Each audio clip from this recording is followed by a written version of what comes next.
dear brother, oh dear sisters, let's walk together mindfully. And I am free when my heart is open. Yes, I am free when my mind is clear. Oh dear siblings, oh dear siblings, oh dear siblings, let's walk together joyfully. Thank you for all the friends who have been posting thumbs up and hearts and prayer emojis. It's making me feel a little less nervous. I appreciate that. And should I reintroduce Sister D, or should we just go ahead? Okay, one more time, huh? Okay, so you can really learn this.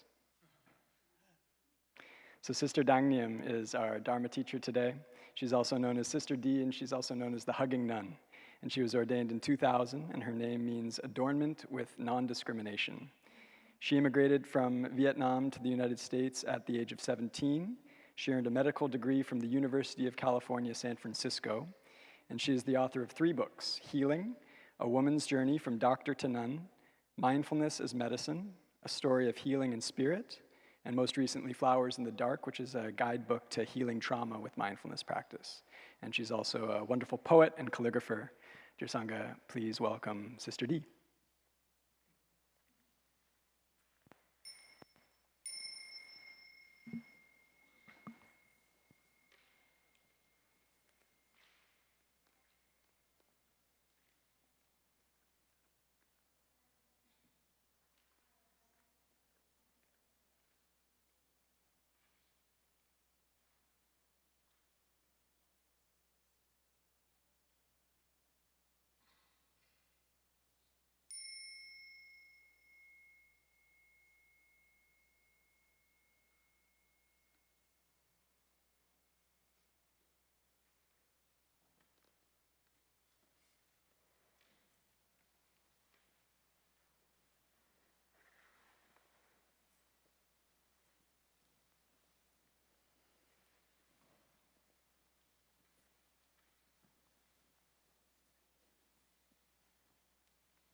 Dear beloved Thầy, dear beloved community, I know you're there and I'm very happy. Thank you, brothers and sisters and friends who are physically here and also who are online. As Brother Minh An was introducing me, all I saw in my mind's eyes was our beloved teacher.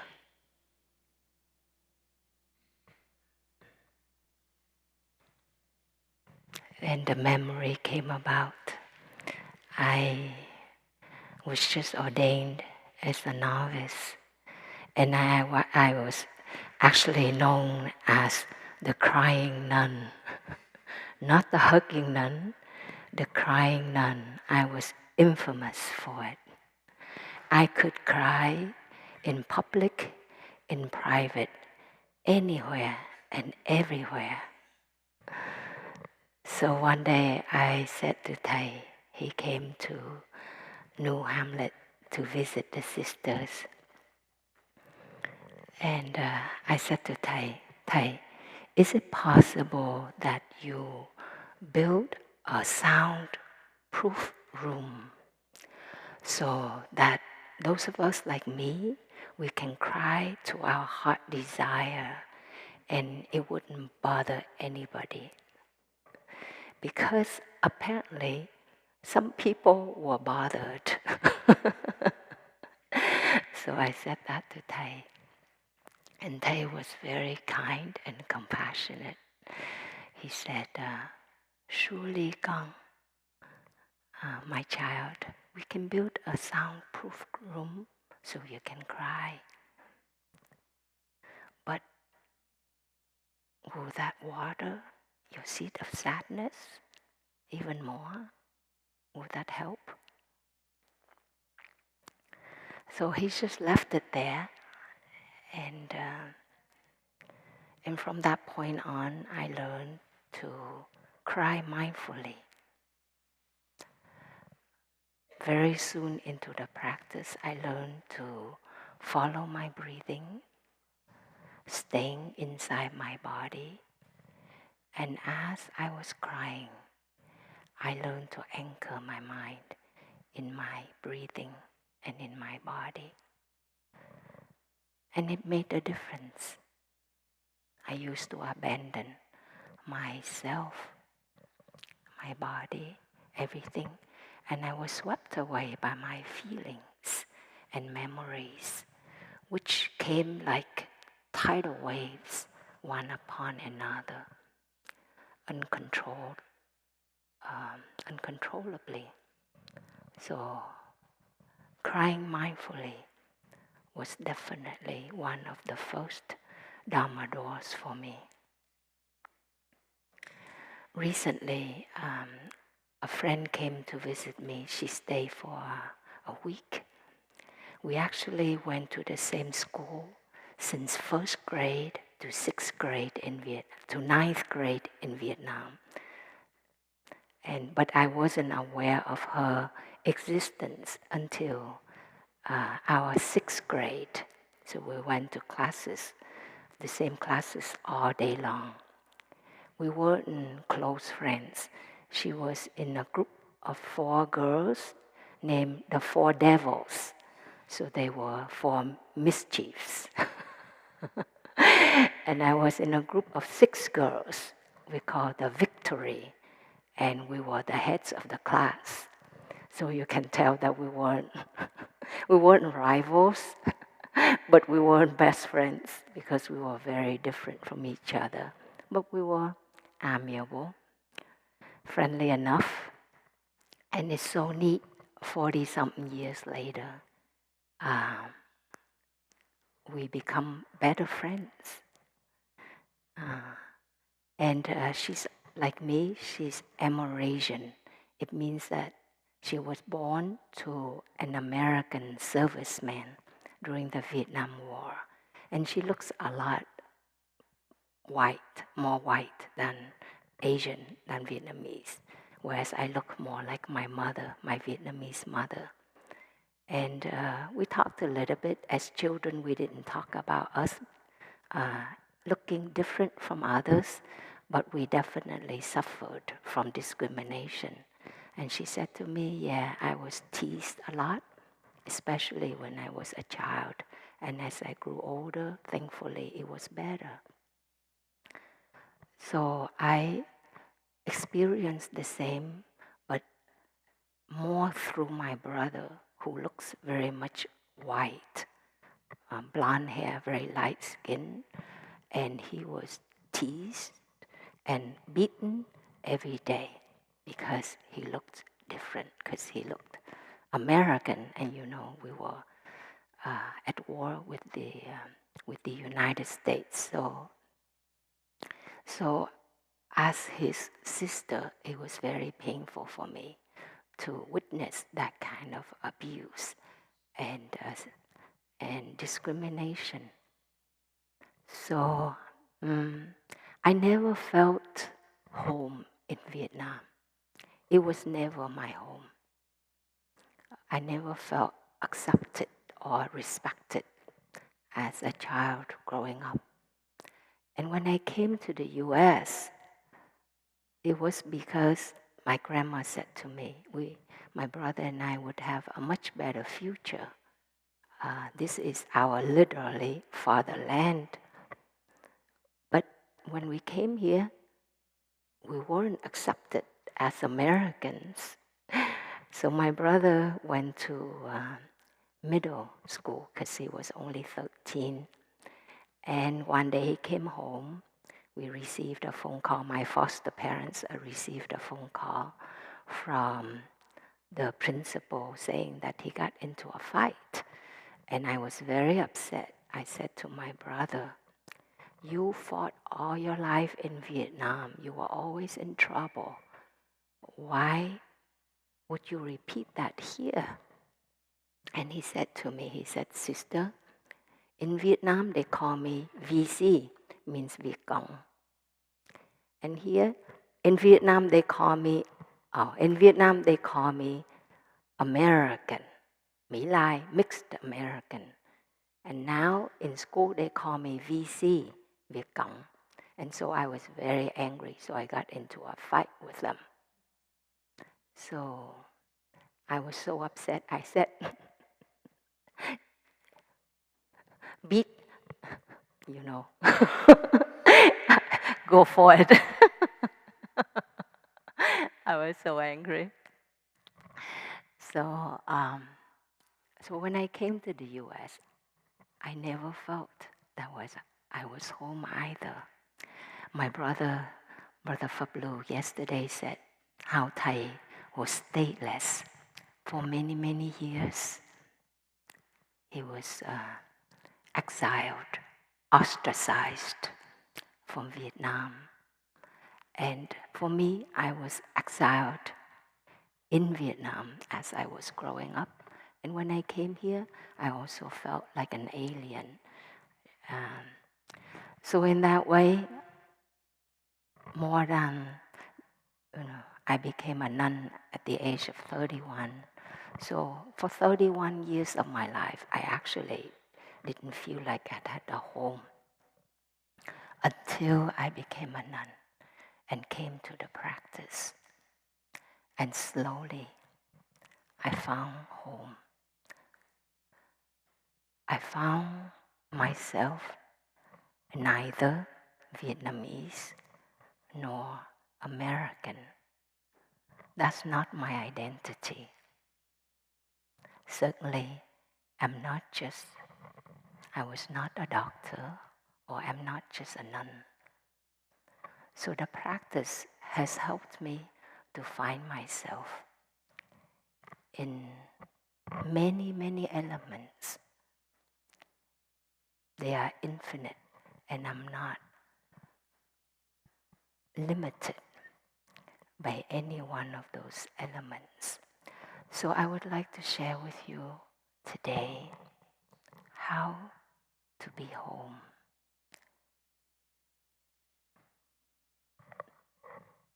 To arrive and be at home, like we have Thay's calligraphy right behind me, above me, to arrive and to be at home.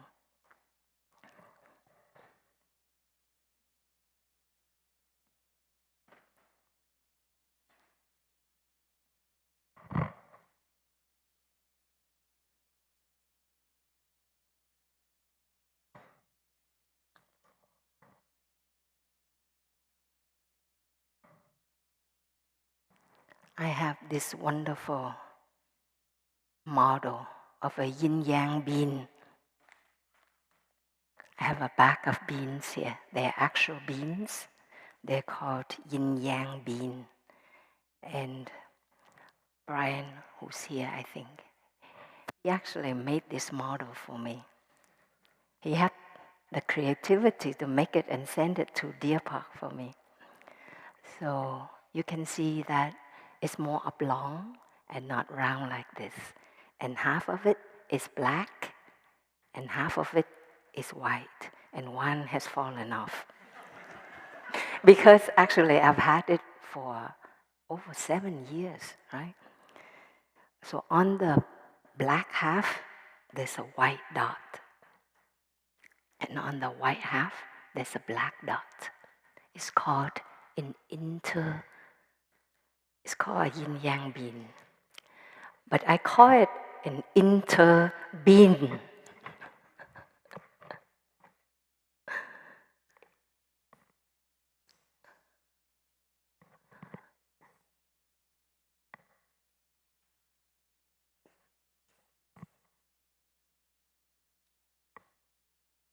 Okay. In the white, there's the black.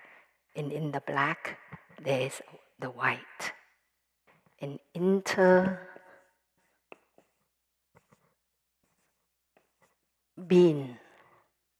which is a great demonstration. In Vietnamese, we can call it tương đậu.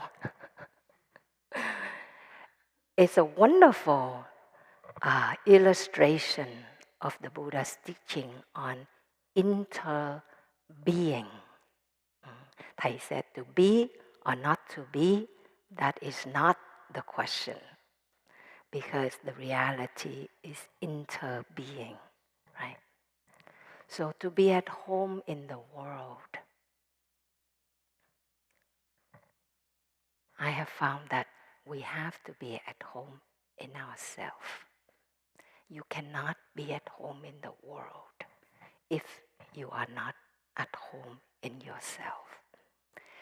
And true to the teaching of inter-being, in oneself there is the world, and in the world there is oneself.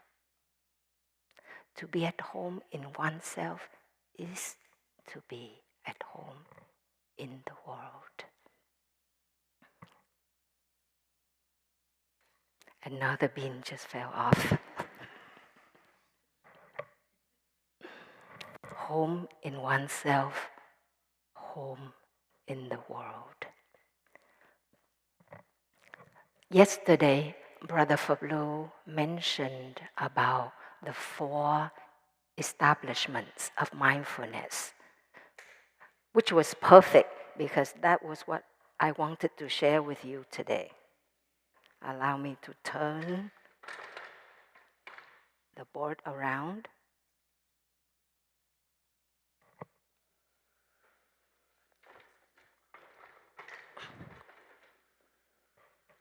Thank you, Sam.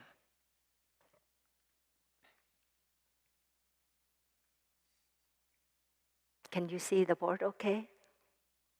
Yeah. I won't go into detail of all of it, but I want to share about the discourse on the 4 establishments of mindfulness. So there are different ways to look at it. So we talk about and our existence is composed of the 5 aggregates or 5 elements of body, feelings, mental formations, perceptions, consciousness. So that's one way to look at it. Or we can say our being is composed of body, feelings, mental formations, and perceptions. Okay? So I will go over parts of this, the 4 establishments of mindfulness, and we learn to be at home with each of these elements. I will start with the body. And within the 4 establishments of mindfulness, it's the 16 exercises of mindful breathing. They are interconnected. So for example, in the body, we have the breath and the body, right? The breath is a part of the body. So the first 2 exercises, these exercises you find in the sutra, discourse on the full awareness of breathing. You've heard the last 2 days about breathing in, I'm aware that I'm breathing in. Breathing out, I'm aware that I am breathing out. In breath, out breath. The second exercise, I follow my in-breath from the beginning to the end. And I follow my out-breath from the beginning to the end. Well, we can say it casually, we can say it easily, but actually those of us who have gone through a lot of trauma, it's not simple. It's not simple to follow breathing. I know a sister, a nun in our tradition. After 6 years of being a nun, she told me she could not follow her breathing. Her father was assassinated. And so as a child, she was traumatized. So for her to come back to her breathing, she felt it was very suffocating.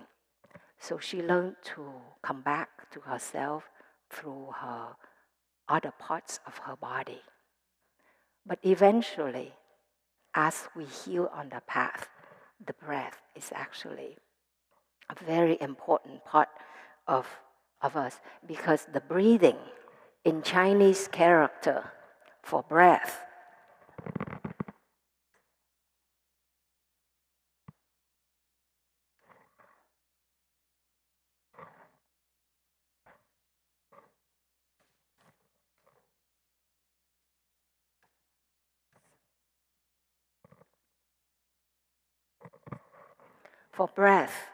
this upper part, the upper article, is tự. It means from, and it means itself. And the lower character is tâm, which means mind, heart. So the breath is from the mind, from the heart. And the breath is the mind, the heart itself. So if you reflect upon it, you will see when you are secure, at peace, your breathing pattern is different. When you are angry, your breathing is different, right? When you're sad, it's more prolonged, it's like you're sighing. So when you are sick, you breathe differently, and when you are dying, you will have a different breathing pattern. So the breath is a reflection of the mind. It's from the mind. The breath is the mind itself, true to the teaching of interbeing. They are in each other. They are each other. So when we learn to be aware of our breath, we will see whether it's comfortable or not comfortable. And the word trauma that is often used nowadays, trauma is just another word for ill-being or suffering, which the Buddha used 2,600 years ago when he talked about the Four Noble Truths. There is suffering, and there are causes of suffering. So we said there is trauma, and there are causes of trauma. So we can see trauma in our way of breathing as babies, you will see that they do abdominal breathing. The belly inflates, deflates.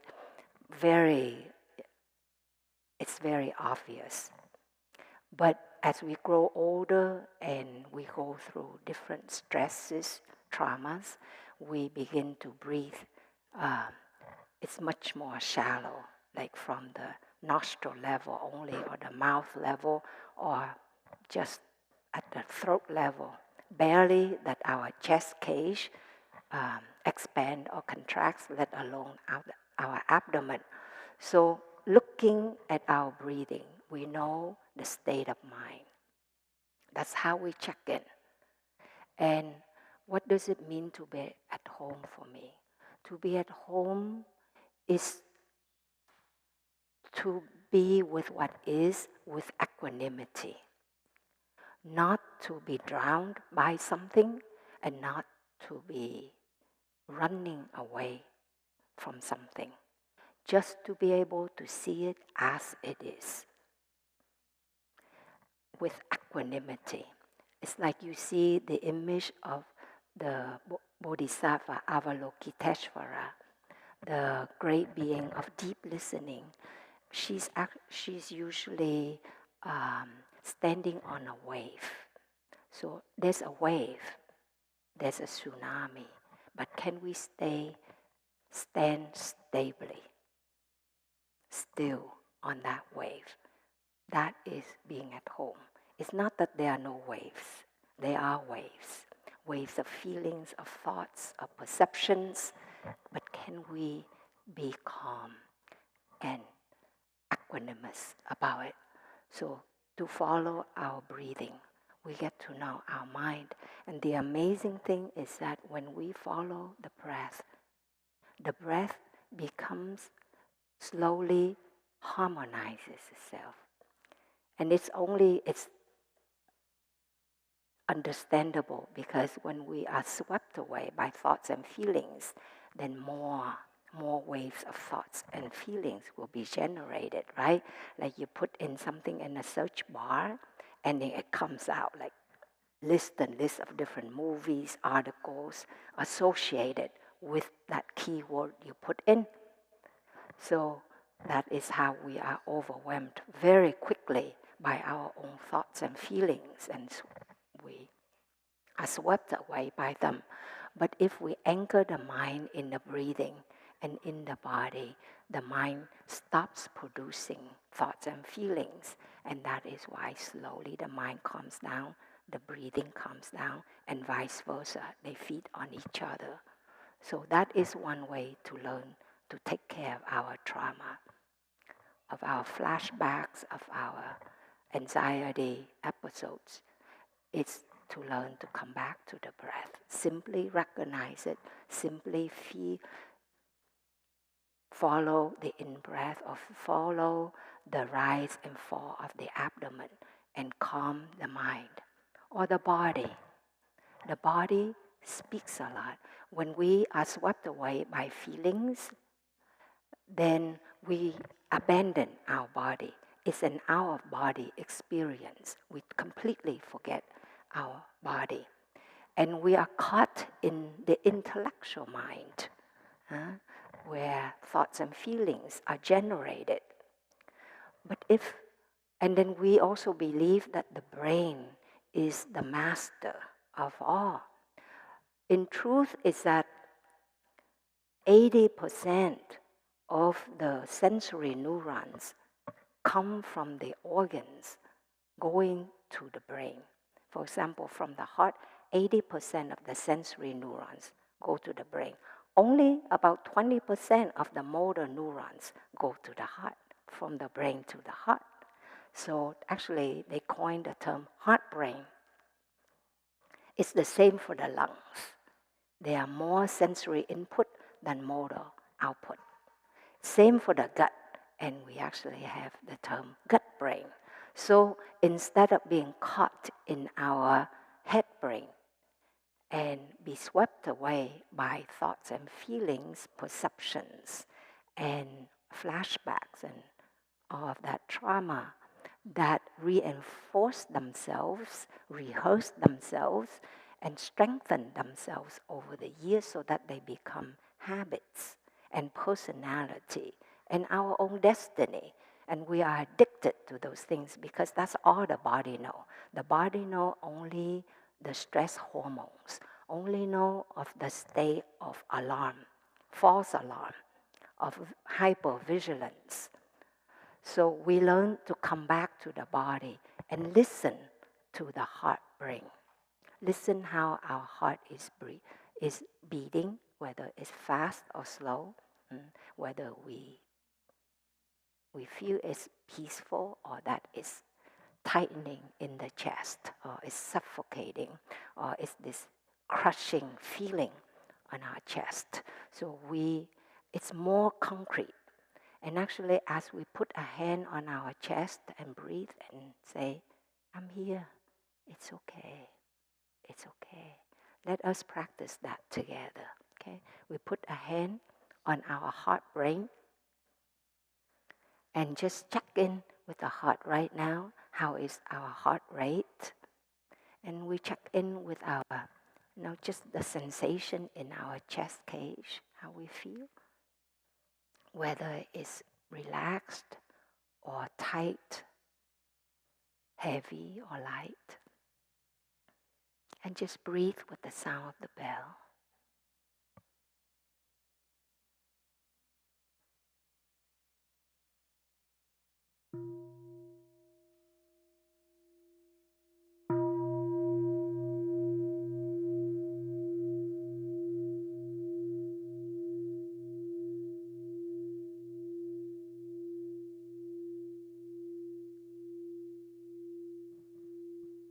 Come back home.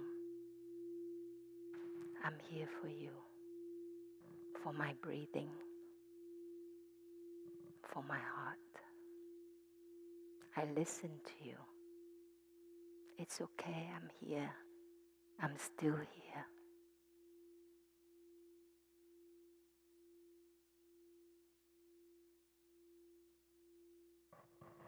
And we practice that for a while, listening to our heart brain, or we can listen to our lung brain, as in mindful breathing.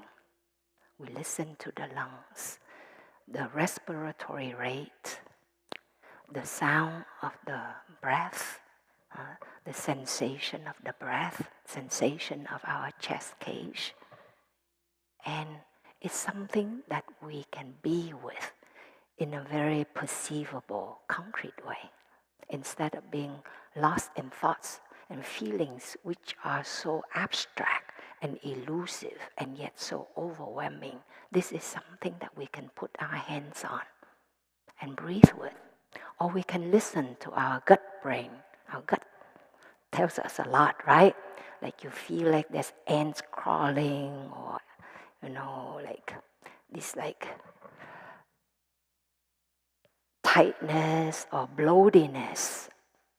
All of that, those sensations help us. And we can also put our hands on our belly and breathe. And lie down on our back or lie down on our belly. And the practice of it, that's to be aware of the in-breath, the out-breath, to follow the in-breath, the out-breath, to be aware of the body, the third exercise, to calm the body, which means to calm the breathing pattern, the breath, which means to calm the feelings, which is the second category. So we learn to be at home in our own breathing and in our body with equanimity, with awareness, alert, mindful, equanimous. That's the first establishment of mindfulness, the body. The second establishment of mindfulness is feelings. Feelings, there are 4 kinds of feelings. First kind is pleasant, which all of us pursue. The second kind is unpleasant feelings, which most, if not all of us, try to run away from, to avoid. The third kind of feeling is neutral, neither nor. The fourth kind is mixed. Mixed is like, as a child, you get a cut and then you have a scab. If you ever do this, you kind of pick on it. It's very painful, but something about it is kind of satisfying. And then it bleeds. In Vietnamese, we call that thu đau thương, like pleasure in pain. So that's mixed feeling. Kind of like that when you do drugs too. So there are four kinds of feelings, and we go up and down, seeking for this, running away from that, grasping those, having aversion with all these things. So feelings. And there are 4 exercises from it. The first 2 is to generate joy. The second, to generate happiness. And Thầy often said, a practitioner is one who knows how to generate a feeling of joy and happiness anytime they want. And how do you do that? You give rise to gratitude. I give rise to gratitude all the time, to my own body. As I was listening to our brothers and sisters chant, I give rise to gratitude for Thầy. If it weren't for Thầy, I wouldn't be here today. I would be somebody else, or I would not even be alive. So just to be grateful, just that thought alone makes me very, very happy. So grateful for the many conditions that we still have, and not the conditions that we don't have anymore. But to give rise to joy and happiness, thank you for still being here. Thank you for giving me another chance. You say that to yourself, and you say that to a loved one, to somebody. And then we look at negative feelings, uncomfortable, unpleasant, that we try to run away from for most of our lives. And in doing so, actually, we inevitably generate more negative feelings. Because it's just the power of affinity. If we think negatively, of course, you put that in a search bar, more negative feelings will arise. So you run away from them, but actually you are generating more of them and reinforce them. So to be able to recognize them and then to calm those negative feelings or those mixed feelings, and even the pleasant feelings, we also learn to breathe and calm them so that we are not like a yo-yo, going up and down by circumstance, but we learn to have equanimity, to experience a feeling with equanimity, to breathe, smile, and recognize the feelings, the way we breathe and smile and recognize an in-breath as it is and an out-breath as it is. So this practice of following, being aware of the breath and the body will translate into being present, being able to be present for the feelings in the exact same way.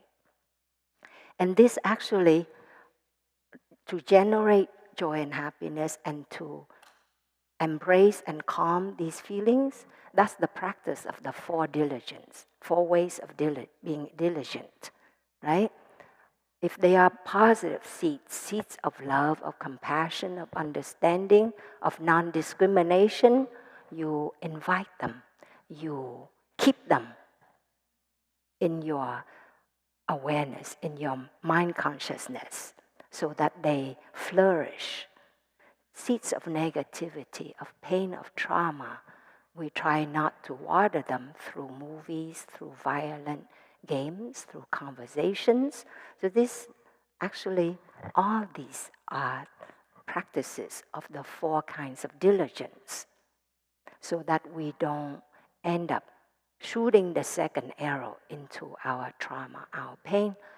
The Buddha taught about the first arrow, which is the circumstance. Something happened, a misfortune took place.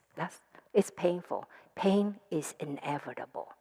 But Thầy also said suffering is optional. I was very offended. The first time I heard Thầy said that, I thought, what do you mean by suffering is optional? I've suffered all my life, and you say it's optional. Why would I choose to suffer, right? I was offended. But deep inside, I always trusted Thầy. And with time, I always found out that it's the truth.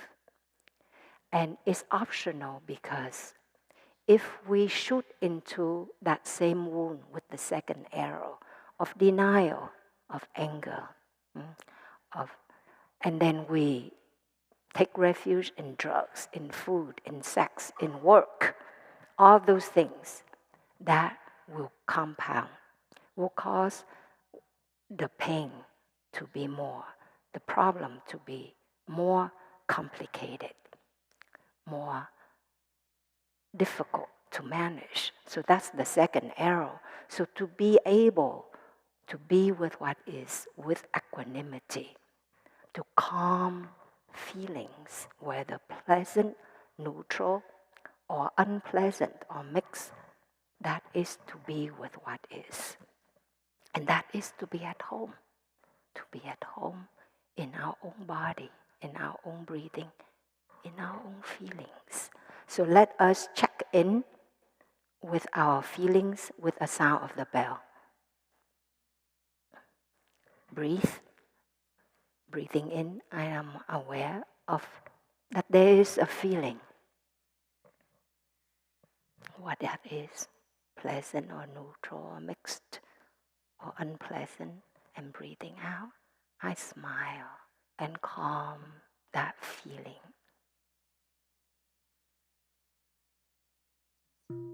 Feel where you feel that feeling. Is it in your chest?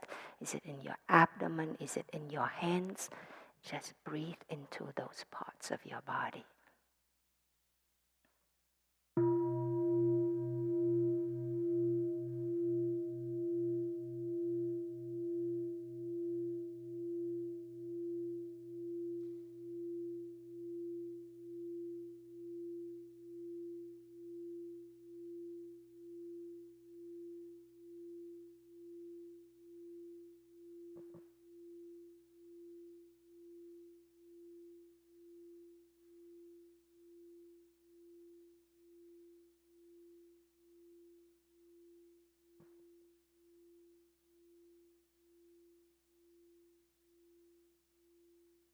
Breathe and smile. I'm here for you. I'm not drowning in you, and I'm not running away from you. Yesterday in our Dharma sharing group, I said, check in with your breathing. And a man in the group, he said, Sister D, I thought you said check in with your grieving. Yes, check in with your grieving. Check in with your anxiety, with your sorrow. Just check in and be with it. And that reminds me of an experience as a novice. I think it was the second year. I was in the lower hamlet, and just a little away from the monastery at a field, and I was crying so hard. I was just screaming and screaming. And at one moment, I saw it, this vision. I could just step over.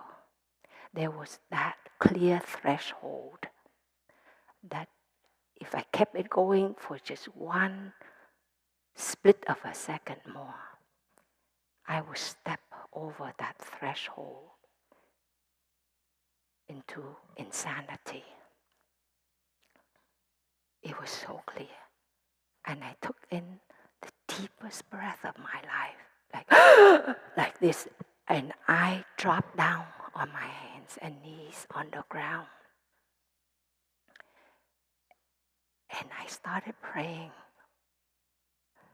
please help me to never suffer like this again. Never, never to suffer like this again. That was the first time in my life to make a strong aspiration, determination to never suffer again. It sounds strange. All of us will say, of course, I never want to suffer again. But if we look at our 4 kinds of diligence, we will see that we actually are very diligently watering the seeds of suffering, not the seeds of joy and happiness. We water the seeds of suffering in our way of thinking, in our way of, building up the narratives. Whatever one thing happens, it becomes this big old story, all traumatic, all dramatic. So I made that aspiration, but over the last 24 years, as a monastic, I still see myself, reverting back to that habit of watering the seed of suffering. But I am a lot more aware of it, because it's an addiction. It's like picking on your scalp. It's painful, but it feels good. So, an example, Korean movies, Korean drama. I can watch Korean drama and cry my eyes out, but I love it. I have to resist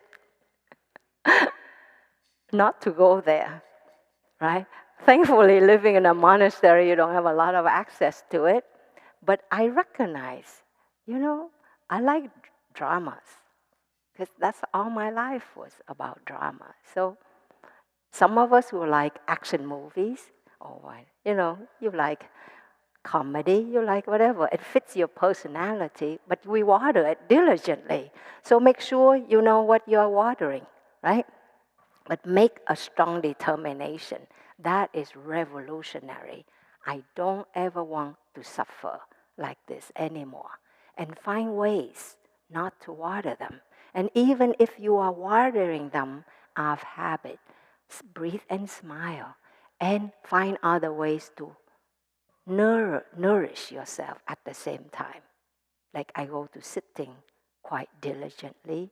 I participate in Sangha schedule all of these years. That is my first priority. I am not proud for the things that I do. Actually, what is most important to me that has never changed is the practice itself. To be present, to learn to be present for myself first and foremost, and thus I can be present for the community. Now, there are times I don't want to be present for myself, but because I show up for the community, I sit, I breathe, then I am present for myself. And there are times I don't want to be with the community because I have some kind of difficulties. But because I anchor in my breathing and in my body, it calms down, there's more equanimity, thus I'm actually still contributing to the community, even if I'm in my room or doing something else. And then I can exit that state of mind a lot more quickly, and then I can show up for the community, physically and mentally. Okay. So now we go through to the third category. First is body. Second is the feelings. That's the second establishment. And then the third establishment is the mind. Mind. Or another term for it is mental formations. Mental formations. Yesterday, Brother Fablo talked about the body formation. Formation because it doesn't exist in isolation in itself. A body is composed of the 4 elements, earth, fire, water, air is a composite. So when you when you extract water from the body, which is almost 70%, you won't have this body, period. When you remove the heat element, it will be a corpse, not a living body. So the same thing, mental formations are different states of mind. States of mind, that's feelings, are states of mind. Joy, happiness, feelings come, or perceptions, they are also states of mind. So the Buddha just separated them because feelings is a very big part of our being. So the Buddha put that into one category, perceptions another, but they are all states of mind, you see?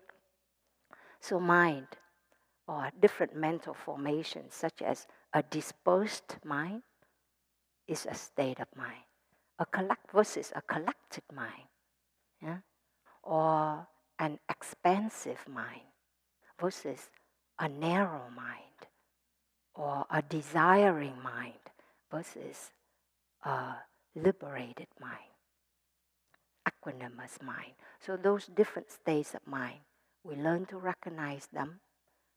To concentrate on them means I know, breathing in, I'm aware, there is a state, a mental formation present, whether it's love, hatred, discrimination, or equanimity. I'm aware that it's present. There is mind here. And I pay attention to it. I don't run away from it. I'm not drowned in it. I have equanimity.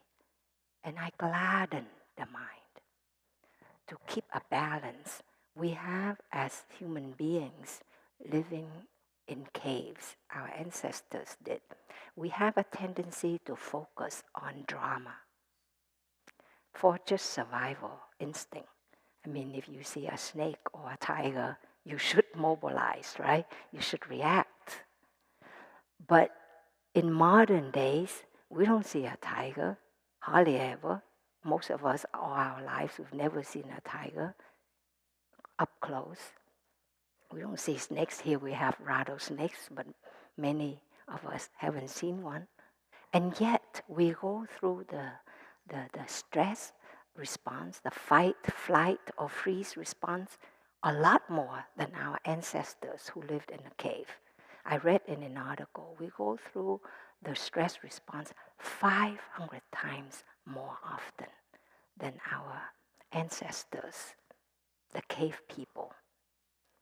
So it means that we have a lot of stimuli in our environment that cause this response. And we condition ourselves so that we get stressed out all the time. Even if a phone rings, we're like this, right? That is a stress response. That is a dose of adrenaline being released and coursing through the body. So to be able to gladden the mind, whether it's a positive state of mind or a negative state of mind, I'm happy I can recognize this state of mind. I'm grateful that I can breathe with this mental formation, that I'm not swept away by aversion or by grasping. I'm here for you. That is how we gladden the mind, you see? And to liberate them, again, whether they are positive or negative, we don't hold on to them, but we liberate them. It's like this hand that we hold on to. We make a fist. And many of us do this by holding our iPhone all the time, like this.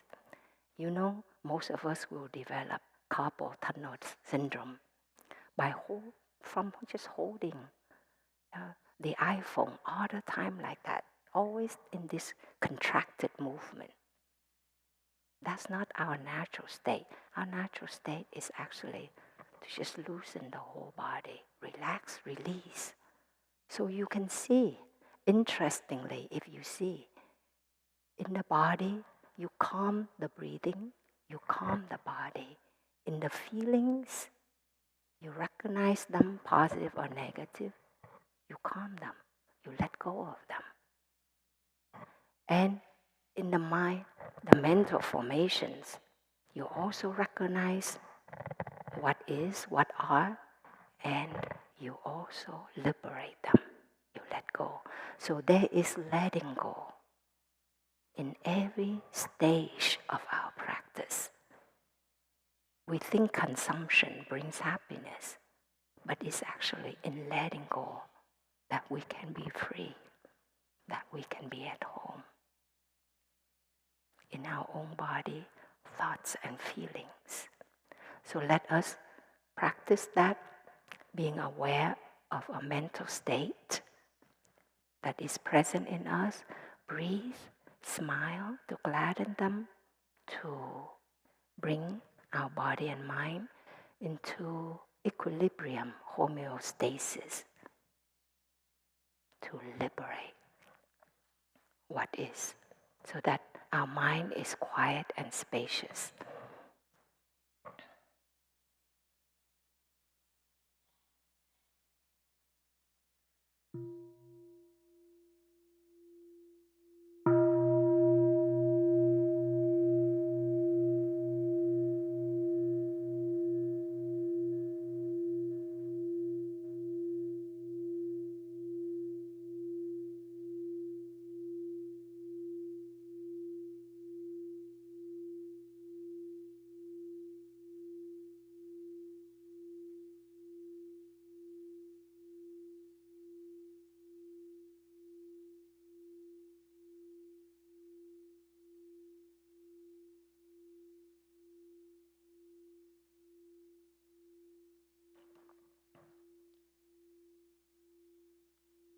Chị coi cái đồng hồ. Okay. And this is important. I read many questions posed by our friends who participate in this retreat. And there are many questions about guilt and shame, as well as fear of uncertainties, of the 51 mental formations that we have. All of us have all of these mental formations. Some may be stronger than us, more than others. Maybe some of us have the seeds of a compassion being watered a little bit more through our ancestors, our parents, in our own lives. Some of us have the seed of anger, watered a little bit more, or jealousy, or insecurity, or bias, discrimination. So it really depends on our ancestors, the nature and the nurture environment that we are manifesting the different states of mind. But we all have these seeds. All of these seeds are present in us. So the mental state of guilt and shame, tam quý, the Buddha named them as indeterminate. So you have wholesome mental states and unwholesome mental states. They are very clear-cut. Anger, despair, they are unwholesome states because they take away life force. But positive state like love, forgiveness, joy, they foster love, life, growth, healing. But there are also states of mind that are indeterminate, means they can go either way. So if, let's say, right now, there are many different wars going on in the world. War in Ukraine, war in Gaza, gang war in Haiti. Violence everywhere in the world. And those of us who are in safe environment, thankfully, at least, let's say in the United States, many of us are very blessed. Right now, we are sitting in the ocean of peace meditation hall. Safely, you are at home, safely. Maybe we feel guilty. We feel ashamed for being safe, for having all the good conditions while others don't have. So, can it be positive or can it be negative? It depends on what we do with it. To me, it's good to have some shame, to be aware of what's going on in the world. Because there are those of us who are so cozy, snuggled, comfortable in our privilege. We take it for granted. Of course, I am entitled to this good environment. And it causes us to become callous, indifferent. We don't care about the suffering of others. If we lose our compassion for others, actually we are very unfortunate because we cannot be happy. We can sit on a pile of gold and yet we are unhappy. We are living in a mansion or in a monastery, but we are cold and isolated. So actually being aware of others and to say, I'm so fortunate. What can I do? What can I do to direct something positive to those who suffer? Think of them lovingly, kindly. Generate that peace. Do something. Out there people write letters to Congress, write letters to the president, right? Be in certain active groups. Here, brothers and sisters, we learn to sit quietly. We lead retreats to help change the way of thinking. Like my brother said, our teacher, he led retreats most of his life in the West and even in Vietnam to help change the collective consciousness, the way of thinking and feeling about things. That's what we do. That's the most difficult thing to do, is actually to change our way of thinking and feeling. We are so stuck in our assumptions, in our way of being. But to be able to be open, to look at things at different angles, that's very difficult. So if there is guilt and shame, let us not make it to become an unwholesome state, such as like become depressed and become bitter and then become indifferent or numb just to protect ourselves, or to lash out with anger and to become discriminative. You can be very extreme, like we want to advocate for some group, because we have compassion for that group. But if we become extreme, guess what? We use the same modality, the same negative state of mind, hatred, discrimination, bias. We cannot change the world if we use the same modality.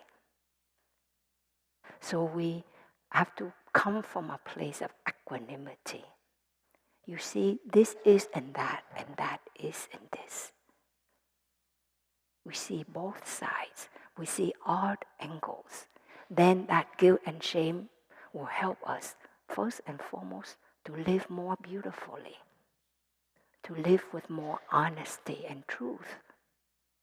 And that will affect change in our own life, in those around us, in our families, our community, in our country, and in the world. It's the same thing with fear and uncertainties. Negative feelings, mental formations will generate more negative feelings and mental formations. and they become more destructive. That's why when we have natural disasters or wars, let's say these young men, normally, they come from good family, they're educated, they're kind. And yet when they become soldiers and they witness killing and they themselves do killing, all of a sudden they can become monsters. They can rape, they can burn houses, they can kill. How is that? We can change into monsters so easily because we have those seeds. And when you water some negative seeds, all the negative seeds will have a chance to manifest and to feed on each other. That is why the 4 kinds of diligence, we need to constantly ask ourselves, what kind of diligence am I being or am I doing at this moment? Okay? So let us go to the last, the 4th kind of establishment. The 4th establishment. I hope you learn about these sutras. We have them available in our chanting books. So these take care of perceptions, our perceptions about ourselves, about the world, our views. And another very interesting Chinese character. So we just learn about tuk. The character tuk means breath, which is from the mind and the mind itself. So this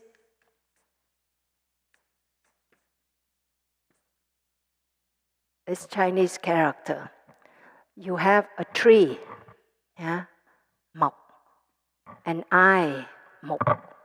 Together, they make the word tướng means sign. So the eye see the tree. Okay? The sign is a tree. But this tâm means heart or mind here. There's a tree, the eye looks at it, but when the mind comes into place, together this makes perception. The perception. So the eye see a tree, the mind comes in. That tree is beautiful. That tree reminds me, 20 years ago, I was sitting underneath that tree with a loved one. And it brings positive mental formations and positive feelings, and our body feels relaxed and happy. Now, it's the exact same tree. Somebody look at it. The eye look at the tree, the mind comes in. That tree is very dangerous because a branch happened to fall on your head a few years ago and you get a concussion, you have to go to the hospital. Or somebody in the family gets struck by a tree. And so it's the state of mind. Yeah? In our experience, our own life or the life of our family, that determines what we see. So it's not the object outside, it's just a tree or it's just a person, whether that's a man, a woman, a non-binary, whether that's my brother who was, like a mixed American in Vietnam. He came to the US, he became a VC, a Viet Cong. It's still my brother. And yet he was viewed differently. And he was hated and beaten. Both places. You see? So that is why in our practice we learn to take care of this mind. Because it determines, it colors our life experience. It determines the quality of our life, of our being. That's the perception we have. And we learn everything is impermanent. Why do we suffer? Because we want everything to be permanent. When my partner died, I suffer a lot. I was only 30 years old. I thought he would live. He said to me, he'll be there when I turn 80. And then suddenly, he just died in a drowning accident. Since I took him for granted, he'll be there at 80. So, there were times I walked away from him.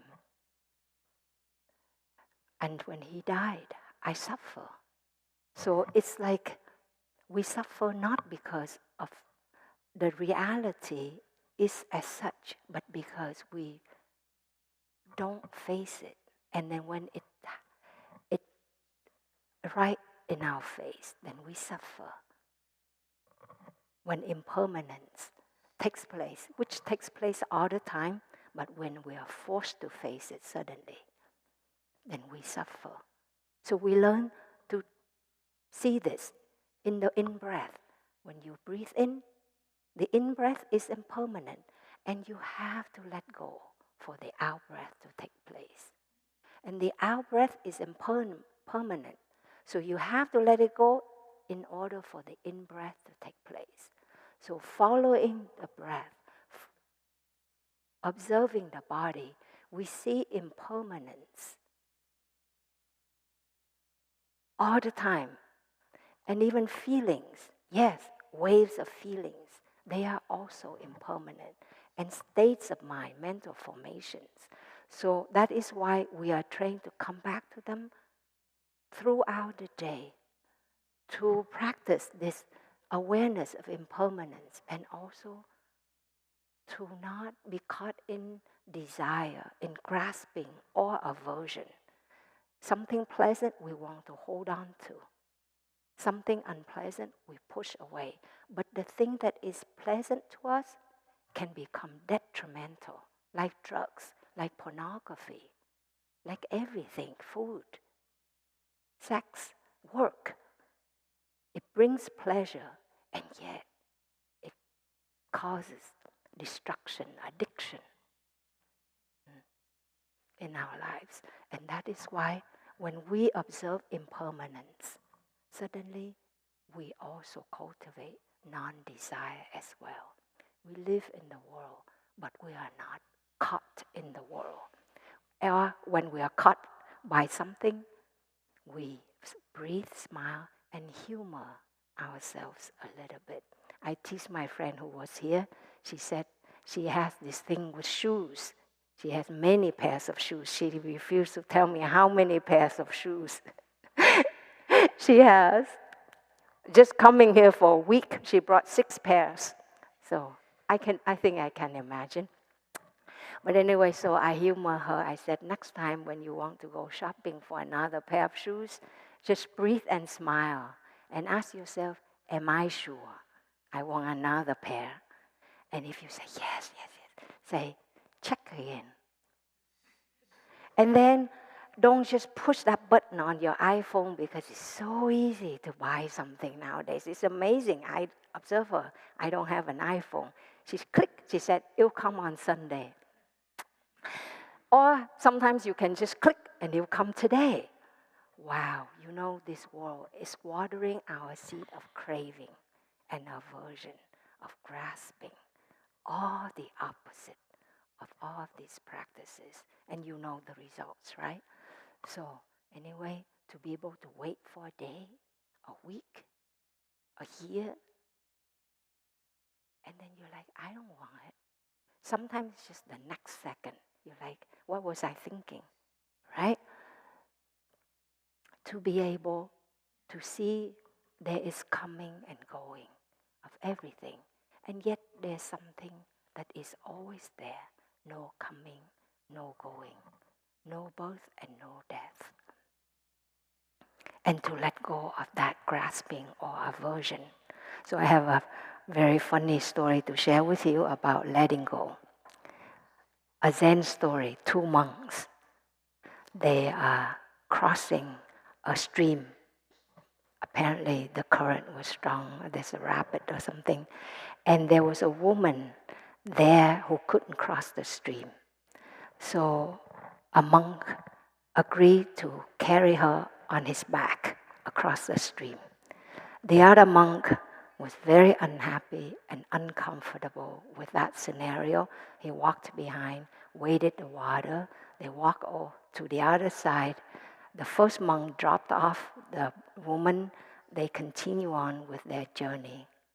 After a long while, the second monk said to the first monk, "You know, you shouldn't have carried that woman. You know, it's against our precept." And the first monk turned around and looked at the second monk and said, "I dropped her off a long time ago. Why are you still carrying her?"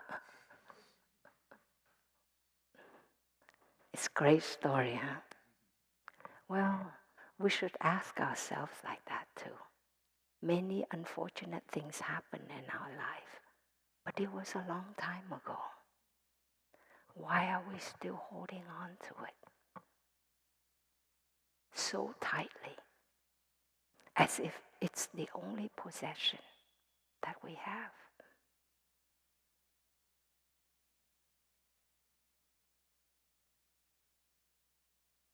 For me, I've learned to not see myself as Vietnamese or American.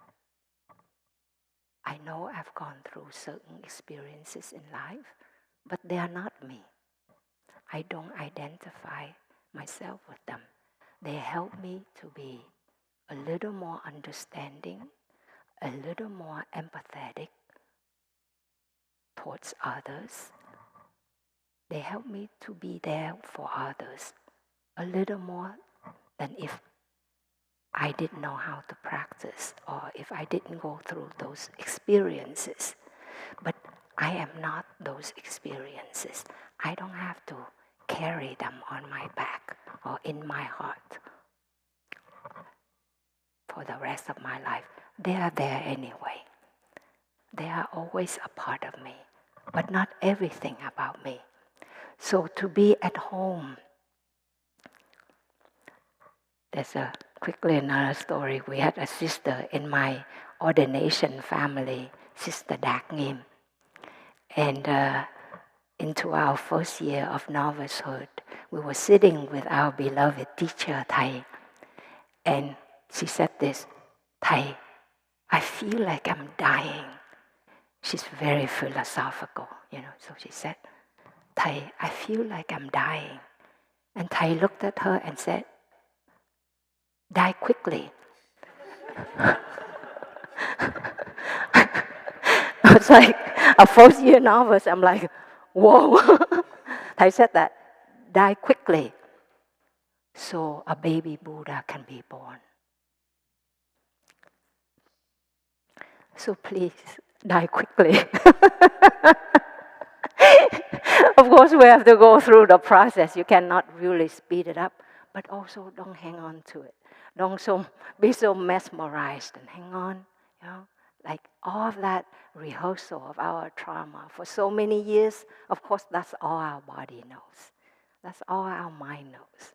But do train ourselves to anchor in the practice. Be at home with the body. Calm the body and calm the breathing. So that's home right there. Home in the body, in the breathing. Recognize the feelings and calm the feelings. Then you are at home in the feelings. Recognize the different states of mind. Gladden them. Be with them and liberate them. They are not ours to hold on to. They are non-self. Suffering is non-self. Many of us don't know the names or the face of our ancestors, even just 3 generations before or 5 generations. And yet their suffering is very evident and alive in our body, in our mind. So suffering is non-self. We don't have to hold on to them. And we practice taking care of our states of mind through our body, our feelings, our thoughts, so that we can experience this letting go, release, moment to moment. So for me, to be at home means to be at home in myself. At home in myself. I am at home in the world. At ease in my body. I am at ease in the world.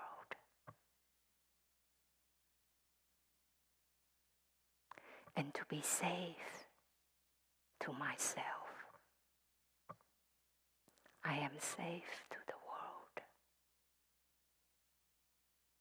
None of us will be perfect. We will generate thoughts of anger, of despair. Last night I woke up as usual, about 1 o'clock, and there were these just angry feelings because I didn't like something that is happening. Here, I didn't like. And I just breathe, and I just gave rise to the thought, let's say if I die right now, those ugly signs that we post around, so blaring, it'll be okay. They will be removed sooner or later. So I breathe and just send love to myself, to my body, to my thoughts. Just calm them. So we cannot avoid difficult feelings or emotions or thoughts, big or small, but we can learn to be there and calm and bring equanimity so that we are safe to ourselves, because every time when there's stress, there's anger, discrimination, hatred, despair or indifference going on in us, we are not safe to ourselves. We're hurting ourselves. The body is going through stress, whether it's in a fight, flight, or freeze mode. We are not safe to ourselves. And if we're not safe to ourselves, we cannot be safe to others, to the world. So safe to ourselves, we are safe to the world. And that, to me, is to be a soulmate. I wrote in this book, the organizing team chose that today the theme is Flowers in the Dark. And this is a book that was written during the pandemic or published during the pandemic, Flowers in the Dark. And I share a lot about the practice of being a soulmate. A soulmate in Vietnamese is tri kỷ. Tri means to remember, to know. To remember, to know, to take care of, to master. And kỷ means oneself. A soulmate is not somebody outside of us that we seek our whole life. And even if that person comes along, we will walk all over that person if we don't know how to be our own soulmate. So to take care of these 4 establishments, to know, to remember, to take care of our body, our breathing, to take care of our feelings, of our thoughts, perceptions, and to master them, to bring equanimity, non-discrimination, non-fear into them. That is to be a soulmate. A soulmate to myself. I am a soulmate to the world. So thank you so much, my dear ones, for participating in this online retreat. It means a lot to us, our monastic and lay brothers and sisters, friends here, that we can be a part of your life, and hopefully through these teachings and practices that it helps you to look at yourself, at your trauma, at the world in a more positive way, in a more proactive way. Thank you so much. Be a soulmate, my dear ones. We'll enjoy 3 sounds of the bell together.